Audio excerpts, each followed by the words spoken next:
Deutéronome, chapitre 29. Voici les paroles de l'alliance que l'Éternel ordonna à Moïse de traiter avec les enfants d'Israël au pays de Moab, outre l'alliance qu'il avait traitée avec eux à Horeb. Moïse convoqua tout Israël, et leur dit, « Vous avez vu tout ce que l'Éternel a fait sous vos yeux, dans le pays d'Égypte, à Pharaon, à tous ses serviteurs, et à tout son pays. Les grandes épreuves que tes yeux ont vues, ses miracles et ses grands prodiges. Mais, jusqu'à ce jour, l'Éternel ne vous a pas donné un cœur pour comprendre, des yeux pour voir, des oreilles pour entendre. Je t'ai conduit pendant 40 années dans le désert. Tes vêtements ne se sont point usés sur toi, et ton soulier ne s'est point usé à ton pied. Vous n'avez point mangé de pain, et vous n'avez bu ni vin ni liqueur forte, afin que vous connussiez que je suis l'Éternel, votre Dieu. Vous êtes arrivés dans ce lieu. Sihon, roi de Hesbon, et Og, roi de Basan, sont sortis à notre rencontre, pour nous combattre, et nous les avons battus. Nous avons pris leur pays, et nous l'avons donné en propriété aux Rubénites, aux Gadites et à la moitié de la tribu des Manassites. Vous observerez donc les paroles de cette alliance, et vous les mettrez en pratique, afin de réussir dans tout ce que vous ferez. Vous vous présentez aujourd'hui devant l'Éternel, votre Dieu, vous tous, vos chefs de tribus, vos anciens, vos officiers, tous les hommes d'Israël, vos enfants, vos femmes, et l'étranger qui est au milieu de ton camp, depuis celui qui coupe ton bois jusqu'à celui qui puise ton eau.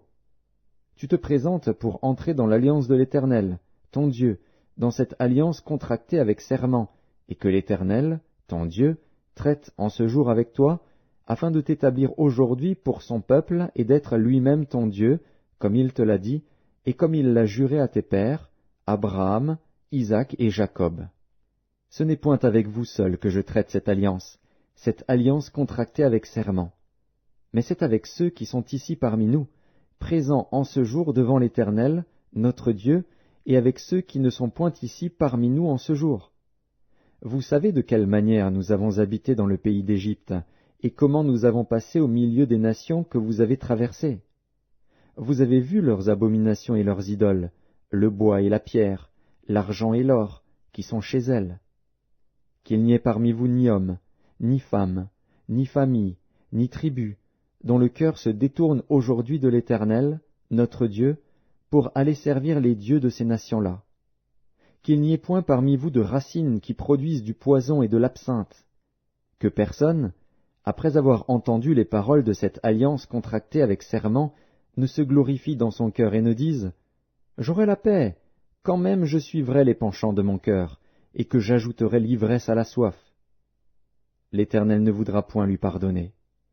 Mais alors la colère et la jalousie de l'Éternel s'enflammeront contre cet homme, toutes les malédictions écrites dans ce livre reposeront sur lui, et l'Éternel effacera son nom de dessous les cieux. L'Éternel le séparera, pour son malheur, de toutes les tribus d'Israël, selon toutes les malédictions de l'alliance écrite dans ce livre de la loi.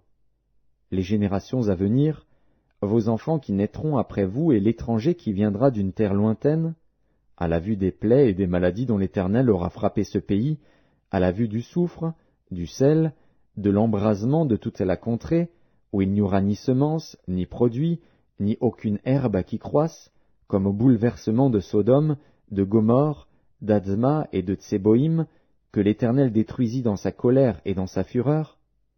Toutes les nations diront, « Pourquoi l'Éternel a-t-il ainsi traité ce pays? Pourquoi cette ardente, cette grande colère ?» Et l'on répondra, « C'est parce qu'ils ont abandonné l'alliance contractée avec eux par l'Éternel, le Dieu de leur père, lorsqu'il les fit sortir du pays d'Égypte. C'est parce qu'ils sont allés servir d'autres dieux et se prosterner devant eux, des dieux qu'ils ne connaissaient point et que l'Éternel ne leur avait point donnés en partage. Alors la colère de l'Éternel s'est enflammée contre ce pays, et il a fait venir sur lui toutes les malédictions écrites dans ce livre. L'Éternel les a arrachés de leur pays avec colère, avec fureur, avec une grande indignation, et il les a jetés sur un autre pays, comme on le voit aujourd'hui. Les choses cachées sont à l'Éternel, notre Dieu. Les choses révélées sont à nous et à nos enfants, à perpétuité, afin que nous mettions en pratique toutes les paroles de cette loi.